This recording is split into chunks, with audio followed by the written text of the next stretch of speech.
మాజీ ఎంపీ ఉండవల్లి అరుణ్ కుమార్ ప్రస్తుతం రాజకీయాల్లో లేరు. కానీ విశ్లేషకుడిగా తన అభిప్రాయాలతో చర్చలకు కేంద్ర బిందువుగా మారుతున్నారు.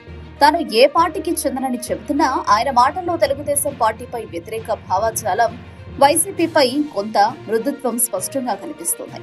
అయితే తాజాగా ఆయన చేసిన వ్యాఖ్యలు రాజకీయ వర్గాల్లో చర్చనీయాంశమయ్యాయి. ఉండవల్లి మాట్లాడుతూ ఈ రాష్ట్రానికి నిజమైన ప్రతిపక్షం కావాలి, ఆ పాత్రను పవన్ కళ్యాణ్ పోషించాలి అని అన్నారు.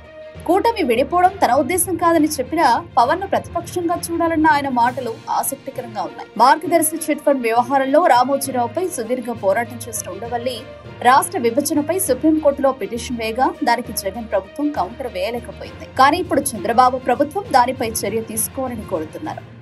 జగన్ పై స్నేహభావం ఉన్నా ఆయన సూచనలకు ప్రాధాన్యం ఇవ్వడం లేదని ఉండవల్లి ఆవేదన వ్యక్తం చేశారు. ఇక టీడీపీ నేతృత్వంపై నమ్మకం లేకపోవడం వల్ల ఇప్పుడు పవన్ కళ్యాణ్ ను ప్రతిపక్షంగా ఎదిగించాలని కోరడం వెనుక అదే రాజకీయ సమీకరణాలు కనిపిస్తున్నాయి. మొత్తం మీద ఉండవల్లి అరుణ్ కుమార్ మాటలు ఇప్పుడు ఆంధ్రప్రదేశ్ రాజకీయాల్లో కొత్త చర్చలకు తెరలేపాయి.